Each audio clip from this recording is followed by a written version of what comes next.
And so if you associate emotion to abuse, then what do you think happens when you fall in the healthy love?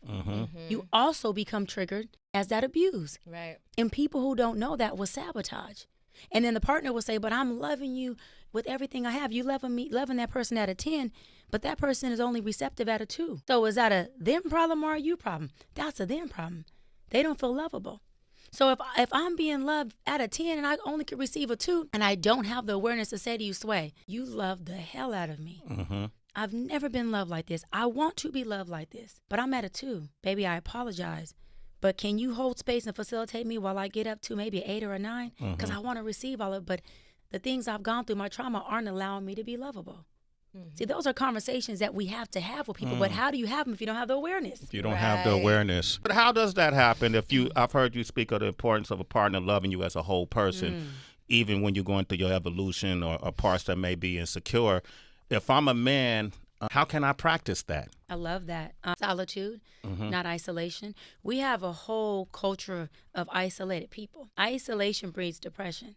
And people are like, isolate to elevate. No, you can separate to elevate. For moments, you don't isolate. Isolation is deflection. Isolation means you're deflecting from something you don't want to face. When you're going to have to face it at some point. Avoidance. Solitude is where emotional intelligence becomes strengthened. Solitude is where you gain a sense of self as a man, awareness. So as a man, the only way you can learn to love me effectively is if you learn to love who? Yourself. And if you are a black man who's fatherless, that means that every time you look in the mirror, you see the father you never had because you are a product of him. So if this father you never had is a person who abandoned you, he's an a-hole, he's no good, he's a nothing, A-N-I-G-G-H, because you can't understand why he left you.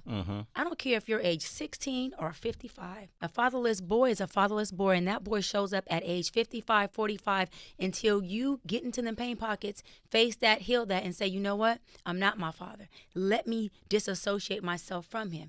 Because what happens is you can't love me. You can't love your woman because you don't love yourself. Because you see him in you and you see him in every other black man you come in contact with. So guess what? Yeah, you resentful toward black men and don't even know it.